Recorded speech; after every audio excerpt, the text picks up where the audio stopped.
Bon, et on dit quoi les gars?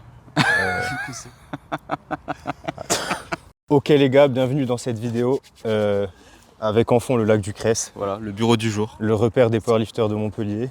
Des milliers de pas ont été effectués ici. Ouais. On se retrouve tous les trois aujourd'hui après la compétition qui est en train de se dérouler, mais la compétition de Quentin. Entre autres, Ouais, voilà. On est démobilisés maintenant. Exactement. championnat de France Open. On va faire un petit récap là de la comp de Quentin et plus globalement je pense de la comp en général quoi. Donc vas-y Quentin, on va te laisser débrief un petit peu ton beau match. Alors bon, je pense maintenant ça c'est bien quand même, mais bon gros résumé. Et puis après un peu plus de détails, gros résumé, j'ai bullé au squat en plus. Ah tu le donnes comme ça Là ça drop cash. Il veut pas mettre les formes. Non mais je pense que Quentin, tu peux expliquer aussi pourquoi peut-être tu as fait ce choix de quand même charger 2,90 après l'opener à 2,80. Ouais. Quelle était la logique derrière ça? Je pense que déjà dis-nous les barres que tu as faites au Ouais. final. Alors donc au final j'ai 4 barres qui sont passées. Je fais un magnifique 4 sur 9, donc forcément aucun squat. Donc globalement la chronologie, donc une première barre à 2,80 qui est premièrement validée au squat. Donc en termes de ressenti, je suis très content. Qui se retrouve overrule. Moi, il faut savoir que cette compète, j'avais clairement pas le niveau pour pouvoir jouer un podium particulier ou un match particulier ou une qualification particulière. Donc l'objectif pour moi, c'était de tenter des choses que j'aurais pas tenté initialement. J'avais été assez conservateur ma dernière compétition à Nîmes, donc le Silent Worker Meet. Et là, j'avais un petit peu envie de me faire kiffer. Et j'avais pour projet d'aller chercher 300 kg au squat. Une barre qui, voilà, pour moi, c'était un gros gap. J'ai toujours pour projet de la passer en compétition, c'est pas le problème.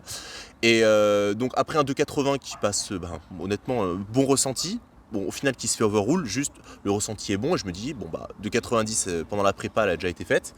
À savoir pendant la prépa j'ai déjà pu faire 2,92 et 2,90 qui s'était relativement bien passé. Dur mais bon voilà, comme une prépa. Donc on monte. En fait pour moi il n'y avait pas de pertinence à rester conservateur. Rester conservateur pourquoi? J'ai aucune qualif à jouer, j'ai aucun match à jouer. Tu cherchais le record de France au squat. Il y avait aussi il y avait un petit peu ça derrière. J'avais la chance qu'on avait actuellement, tous les 93 qui étaient présents, c'est que donc Rico, Biden ne faisait pas la compétition et actuellement c'est celui qui pouvait mettre le record de squat qui n'a pas bougé. C'est le seul actuellement qui peut se permettre de mettre le record de France certainement vers les 3,20. Qui est à combien actuellement le record? Qui est à 305. Ok. Étant donné qu'à l'entraînement il y a des barres qui s'en rapprochaient, voilà, j'avais pour vocation d'être dans ces 300 là. Je me doutais vu la forme et la prépa hyper anarchique que ça n'allait pas être si fameux que ça, mais du coup voilà, l'optique c'était à 90, vu comment ça montait bien, j'avais un bon ressenti, donc Thibaut, mon coach m'a fait confiance et on a voulu mettre de 90, je descends plus, je descends même beaucoup, tellement descendu que je suis pas remonté, je me suis bien fait mal au dos, j'ai encore mal d'ailleurs, et après ça, je repasse à 2,90, je la remonte, cette fois, mais problème de depth, plus trop de repères, pas trop en confiance, forcément assez stressant. Puis après la compète elle a déroulé comme elle a pu, entre douleur, un peu dégoût forcément. Ça t'a sorti un peu du match Ça on en parlait un petit peu en off, mais moi en soi, c'est pas ma première comp, c'est pas ma dernière. Il y a déjà des gens qui bullent avant et des gens qui bulleront plus tard après moi, ça à la limite je m'en fiche, mais c'est vrai qu'il y a beaucoup de gens qui t'envoient des messages, qui te soutiennent, qui regardent ton match, qui prennent du temps pour ça, et même dans la vie de tous les jours, et que tu offres ce genre de performance, c'est voilà. Sur le coup vraiment j'avais pas honte de ma performance parce que j'étais pas au niveau, je vais me chercher des excuses particulières, juste honte de proposer ça aux gens qui m'aiment, parce que à la limite le reste on s'en fout, mais les gens qui me soutiennent et qui m'aiment, et qui donnent de l'énergie pour ça, qui se disent là on est samedi 11h, je vais regarder Quentin, et qui voient ça sur le coup vraiment honte. Non mais t'inquiète mec, on t'aimera toujours. Oui, mais c'est pour ça. La performance ne te définit pas Quentin. Ouais, vous n'êtes pas défini. Non mais voilà, forcément, en fait c'est un tout qui fait que je m'écrase, je me fais mal, la prépa horrible, mais par ma faute évidemment. Le truc qui fait que tu sors ta compétition, c'est ton mouvement fort. Tu te retrouves à buller sur ton mouvement fort, forcément le reste de la compète il est pas fou. Pas mal de overturn, qui au final la barre est validée, pas validée, j'ai jamais trop compris, j'apprends en fin de compète que j'ai un de mes bench qui au final était validé. Après, en fin de Ouais, compète. bah là, c'est que t'es vraiment sorti de ton match. Quand C'était vraiment, c'est vrai aussi pour le coup, j'ai pas l'habitude de ce format-là avec ce jury autant présent. Parce que j'ai déjà eu des compètes avec le jury, mais là vraiment le jury était omniprésent, ce qui est pas plus mal, hein, parce que ça permet d'avoir, je suppose la chose la plus, l'évaluation la plus neutre possible, pour être sûr qu'il n'y ait pas de, voilà, il y a pas de problème au niveau de l'arbitrage, vu que ça change entre les différents plateaux. Et là, c'était un peu perturbant, gros niveau. Le prépa pas ouf et voilà le mélange fait que mais bon on a réussi quand même j'ai tenu à aller faire toutes les barres parce que bon bah mine de rien on est présent, c'est quand même une chance de pouvoir être présent sur ce plateau là, le plus gros niveau possible en France en tout cas, donc je me suis dit je vais honorer ça quand même un minimum pour les gens qui regardent et me soutiennent, et on allait faire toutes les barres, même quitte à les louper, comme la dernière barre, une tentative à 305 au terre qui décolle quand même. Ça fait au moins je pourrais me dire pour une prochaine compétition, tu la connais gros. je fais Tu 0, la connais, cette barre. Tu la connais cette barre, c'est facile, elle est pour toi. Bon, bah, en tout cas, quand même le courage d'être allé au bout, hein, parce que je t'ai trouvé avant le bench, voilà, c'était un peu l'ambiance ambiance de la défaite. Morose. Mais bon, voilà. on va essayer de sourire un petit peu dans cette dans tous les vidéo, cas, je pense que dans ces cas-là, il faut aller au bout. Et puis après, ne pas voilà, comme tu l'as dit, Quentin, il y en a qui ont bu avant toi, il y en a qui ont bu après toi. Je pense qu'il ne faut pas se mettre une pression. Bon, bah alors, de quoi tu me bullais là. Voilà, buller, n'hésitez pas. Non mais bien sûr que c'est pas quelque chose d'agréable. Après, là, il y avait le contexte, et puis comme tu l'as dit, tu n'avais pas de choses à jouer, donc tu t'es fait plaisir. Voilà. Et On a tenté. t'as tenté. Donc je On est pense là que pour ça, de toute façon. c'est un choix qui se respecte. Yes. Voilà. Moi, je pense qu'on pourrait aborder un petit peu la comp de ton athlète Emma, du coup, Ouais, que je sais t'as pas géré, si du coup vous l'aurez vu dans l'intro, etc. ou pas, mais qui s'est mieux passé, du coup. voilà. Elle a pas bullé. Bon, après, c'était facile que ça se passe mieux dans tout cas. Oui, là franchement, ouais, c'est sûr. Elle aurait pu faire du coup 3 sur 9. Ça aurait été un peu. Sans buller, Sans c'est buller, possible. c'est possible. C'est mieux. Pour faire une hiérarchie de De la bulle. la Non, mais donc effectivement, donc j'accompagnais Emma hier sur le plateau des moins de 76 kilos. Franchement, beaucoup de motifs de satisfaction. Bon, déjà un pair au total pour cette première collaboration. Voilà, travailler pour une première fois avec un athlète sur une échéance nationale, c'est pas toujours facile. Parce qu'il faut s'accorder, on va dire, entre les attentes de l'athlète, la préparation, etc. Puisque ça faisait que, comme j'ai déjà dit, moins de 12 semaines qu'on travaille ensemble. Donc on n'a pas eu trop de temps, et puis c'était pas l'objectif principal de la saison. Donc on a essayé pas mal de choses au niveau de la planification. Des choses dont elle n'avait pas l'habitude au niveau de la préparation. Des parce choses qu'on dont toi aussi, tu n'avais pas l'habitude. Je pense qu'on pourra en parler aussi. Ouais, on pourra revenir là-dessus. Peut-être plus tard. Et donc finalement, voilà, paire plus 10. Un squat qui se passe bien dans la mesure où elle valide 3 barres. Même si on espérait au vu de la préparation, en tout cas ce qu'elle avait fait, peut-être pas sur le bloc de picking, mais sur le bloc précédent peut-être un peu plus. Mais on avait ce scénario en tête, donc ce 180 finalement il est bien, et puisqu'il nous donne aussi des enseignements sur ce qui est amélioré. Le bench aussi, le bench qui a été vraiment compliqué en préparation, en dents de scie, avec des hauts et des gros hauts et des gros bas. Et finalement voilà, elle valide 3 sur 3, un pair plus 5 kg par rapport à son... voilà, surtout elle voulait pas reproduire ce qui s'était passé à sa dernière compétition, c'est-à-dire faire 1 sur 3. Donc elle m'a bien guidé aussi pour faire les bons choix de barres en me donnant ses ressentis, donc ça c'est important. Et on conclut un 3 sur 3. Et puis ensuite le deadlift ça devait vraiment être le moment fort de la compétition, parce que c'est son mouvement favori, c'est celui qui s'était probablement le mieux passé sur ces dernières semaines. Elle avait quand même réalisé des belles performances à l'entraînement par rapport à ce qu'elle avait l'habitude de faire. Donc on avait un peu cette volonté de finir selon le match, parce qu'il y avait aussi potentiellement le match pour la 3e place, hein, disons-le, on y avait pensé. Au vu de il y avait une grosse concurrence, hein, il y avait au moins 3-4 athlètes qui pouvaient prétendre à cette place-là selon le déroulé. Et un peu la déception, voilà, sur le 2e deadlift qu'elle rate au grip. Ouais. C'est un problème pas avec... grand-chose. Voilà, pas grand-chose. C'est un problème avec lequel elle était venue. Et sur lequel on avait travaillé, notamment au niveau technique, parce que je pense que le grip c'est dans beaucoup de cas un problème technique. Et on avait travaillé sur son placement de la barre, ça s'était plutôt bien passé à l'entraînement. Et je pense que sur son 2e essai, elle s'est un peu précipitée avec la hype, le placement de la main. Elle a pas vraiment tiré le slack du grip, comme on pourrait dire. Et donc la barre a roulé. et elle rate finalement au verrouillage. Bah pour preuve, l'essai d'après, elle Et voilà, réussit, justement, ce qui est vraiment positif, c'est qu'elle a réussi à se remobiliser. On a fait le choix de conservateur, on va dire, de quand même charger 212,5 pour un petit PR, parce que je crois que c'était en 211,5, donc quand même concrétiser un petit PR. Et surtout, surtout assurer la troisième barre. Et parce qu'elle avait, honnêtement, je pense qu'elle avait elle valait au moins 2,20, je pense. Au moins 2,17,5, je pense voilà. qu'elle en était capable. Et surtout, la barre n'a pas bougé, donc ça prouvait bien que c'était l'exécution qui avait fait défaut sur cette 210. Et je pense qu'on aura l'occasion de toute façon d'aller plus haut sur les prochaines échéances, mais peut-être avant l'entraînement pour se tester. Mais donc globalement, je pense qu'elle est satisfaite. En tout cas, c'est ce qu'elle a exprimé. Moi aussi, pour cette première collaboration. Et puis c'est bien, ça nous laisse du grain à moudre, on va dire, pour les prochains mois, pour les temps à venir. Puisque ton objectif, ça va être d'essayer d'aller chercher quelque chose de sympa au monde U, et on verra avant quelles échéances on peut lui proposer. Voilà. Je voulais rajouter juste un petit truc parce que j'ai accompagné un petit peu le match, pas énormément, mais ce qui est, je trouve qu'il y a pour le coup un super scénario, c'est que bon, déjà on est sur une compète, comme Ben l'a expliqué, une première échéance, ça fait pas énormément de temps que vous travaillez ensemble, on est sur un PR, après un petit peu de stagnation, on va pas se mentir, surtout sur le bench qui a été compliqué, et donc PR. Et surtout avec, on va dire, je vais pas dire erreur bête, mais sur le deadlift, du coup là, c'était clairement un problème, on va dire technique, quoi. On arrive à l'identifier facilement, ou quoi, parce qu'après la barre passe nickel. Donc vraiment, on a un PR au total sur les mouvements. C'est une mise en confiance sur le bench où on passe de 1 bench validé la dernière comp à 3.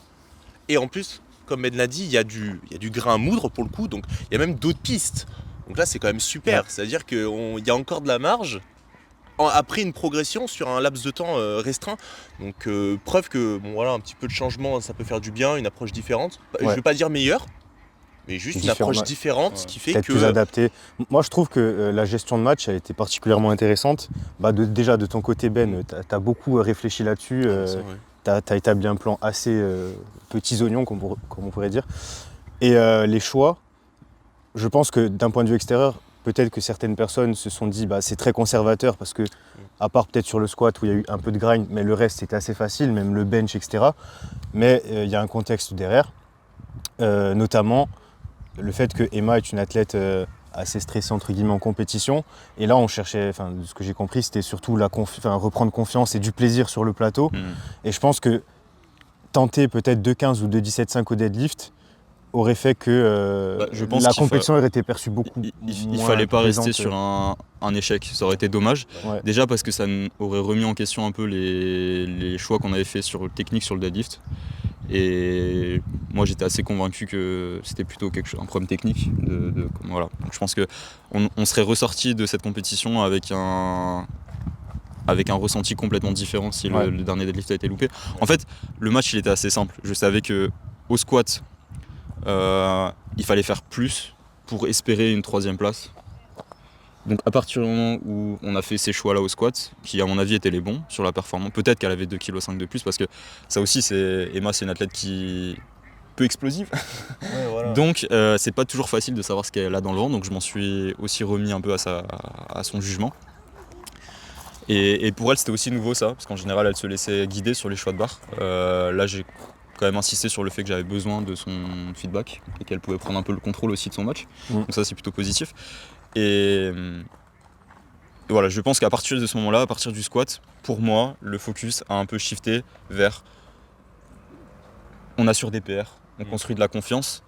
Et je pense que c'est aussi important dans ces moments-là, dans un match comme ça, d'être capable de recalibrer l'objectif en fait, selon la forme du jour. Et il y a eu plein de belles choses à l'entraînement qu'elle n'a pas forcément montré dans la prépa. Elle a quand même passé 5 répétitions à 162,5 au squat, avec une répétition en réserve. Donc je pense qu'à ce moment-là, typiquement, elle avait les capacités de faire encore plus. Voilà. Comme je l'ai dit dans l'intro sur les dernières semaines, je pense que c'est surtout l'anxiété et le manque de sommeil qui a pêché. Ouais, parce que la comp, elle n'est pas forcément représentative du niveau qu'elle a pu afficher. Ce qu'il faut considérer, c'est que dans une compétition, il n'y a pas que la préparation, il y a la gestion du jour J, il y a la gestion des standards, il y a la gestion de la pression, etc. Hein. Explique-nous un peu. On a quelqu'un qui en sait quelque chose. Donc Donc il faut être capable je pense de mettre son ego et ce qu'on a fait à l'entraînement de côté quand sur le jour J on se rend compte que c'est pas la bonne chose à faire. Et à mon avis, mis à part ce petit accident au deadlift, on avait un 9 sur 9 relativement bien senti. Donc voilà. Moi, gros plaisir d'être là sur cette compétition. Ça fait un moment que je n'étais pas venu au France Open. T'étais aussi excité qu'un lifter qui passait. Moi j'étais prêt à monter sur le plateau, voilà. Même si j'aurais pas gagné. Hein. Mais, il faut pas le dire ça. Il faut pas le dire ça. On coupera au montage.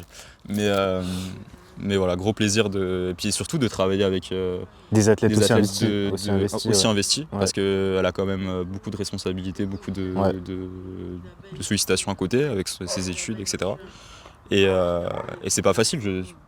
On dit effectivement il y a l'anxiété, il y a la gestion des émotions, mais c'est sûr que quand on met autant d'investissement dans sa pratique, c'est obligé. On a des attentes. C'est ça, voilà. Et c'est pas facile du coup de concilier attente et gestion du stress. Et je pense qu'il y a de l'amélioration de ce côté-là et qu'on va continuer à bosser là-dessus. Voilà, donc de belles choses en perspective, j'espère. Et surtout, on a déjà pris le temps de visionner tout ce qui s'est passé, de mettre en place un peu des propositions techniques pour la suite et aussi des choses pour la programmation. Des axes de travail. Des axes de travail. Et donc c'est ça qui me paraissait le plus important. Voilà. Au final, comment dire, pour le coup là c'est entre mon match et le match d'Emma, du coup ça a été deux physionomies très différentes. C'est que salle, deux ambiances. Totalement. Déjà on a une athlète qui pouvait prétendre à un podium potentiellement sur une dernière barre. En tout cas ça pouvait jouer, surtout pour une athlète qui est très forte au deadlift, qui est vraiment contrairement à mon cas. Et du coup les choix qui en ont découlé étaient forcément différents. Moi c'était une prise de risque parce que il n'y avait pas d'attente particulière, je veux dire, je ne jouais pas de match particulier, il n'y a pas de podium à gagner, il n'y a pas de qualif particulière. Donc, plus de risques. Des fois ça paye, des fois ça paye pas. En l'occurrence, ça paye pas des masses. Mais au final, je pense que il y a une expression, hein, c'est « je ne perds pas, j'apprends ». C'est ça, non ? Ça c'est l'expression qu'on sort dans ces cas-là. Et on dit aussi qu'on n'avait pas le bon slip. Hein. On va retenir Quentin de se jeter dans le lac juste après la vidéo. Non, du coup moi si j'avais entre guillemets une morale à retenir un peu de cette compétition, c'est sachez quels sont vos objectifs, faites des choix en fonction de ces objectifs et recalibrez vos objectifs en fonction de la forme du jour pour rien regretter. Voilà. Moi je comprends Quentin d'avoir chargé ces barres là parce que c'était ses objectifs et c'était son plaisir parce qu'il était venu pour ça. Voilà, pour Emma c'était différent. Et donc entre guillemets savoir où on est, savoir ce qu'on veut et faire les choix qui s'accordent avec ça. Voilà. Il n'y a pas de regret tant que c'est cohérent au final, c'est vraiment ça.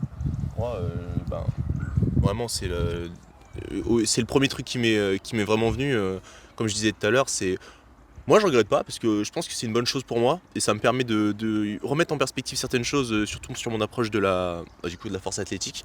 Comme je disais, c'est forcément dégoûté pour ceux qui me soutiennent plutôt, mais par rapport à moi, au final, ça fait partie de la carrière sportive, entre guillemets. Alors, je dis pas qu'il faut absolument buller pour buller, hein. Genre, c'est pas une checklist, mais en tout cas, ce qui est sûr et certain, c'est que t'apprends de ça, quoi. Ça te marque et tes prochaines échéances, t'y penses. Et je pense que c'est pas une mauvaise chose et on le voit surtout pour des très gros athlètes, on va pas les citer, mais vous connaissez forcément, vous dites ils ont bullé, je sais pas, un des plus gros français que vous connaissez du coup avec Pana, et pourtant ça l'a pas empêché hier de devenir champion de France, de pouvoir repartir à l'inter, etc., d'être double champion du monde, peut-être triple pour la saison qui arrive. Donc voilà, c'est pas une finalité, que vous soyez déçus pour X ou Y raison, là on parlait de buller, mais ça peut être pour plein de choses différentes, que vous soyez déçus de vos échéances, pas forcément buller, mais par exemple faire qu'un 4 sur 9 ou un 5 sur 9. Tant que vous apprenez de cet échec, entre guillemets, que vous êtes capable de valoriser cette mauvaise compétition et de créer du positif derrière, au final c'est que du gain. Là typiquement pour Emma, c'est un match qui s'est quand même bien passé, on va pas se mentir, même s'il y a eu ce truc du grip. Il y a peut-être un peu de manque de confiance qui fait qu'il y aurait peut-être pu avoir des petits 2,5 kg grattés par-ci par-là. Mais justement, maintenant, il s'en est rendu compte et il sait que c'est quelque chose sur lequel il pourra un peu plus s'appuyer la prochaine fois en se disant ok, là je vais peut-être pas refaire la même, on va pas appeler ça une erreur, mais le même choix et peut-être prendre un petit peu plus de risques parce que, comme tu l'as dit, c'est une athlète qui a tendance à être des fois un petit peu lente, un peu tracteur, mais qui a totalement l'énergie sous le pied pour être capable d'aller chercher des très belles barres. Ouais. Donc des très grandes ressources. Et donc ça, avec forcément un temps de collaboration quand même encore assez court, c'est pas forcément évident, mais plus le temps passe, on va pas se mentir, hein, plus la collaboration dure, et tant qu'il y a des choses à trouver et du positif, c'est tout ce qui compte, quoi. Donc voilà, quand même au final très content. Bon, Ok, voilà les on en gars. retient, c'est positif. Bon, mais je pense qu'on va arrêter là parce que sinon, C'est plus un débrief de compétition, c'est une compétition. C'est une description de tous les moments.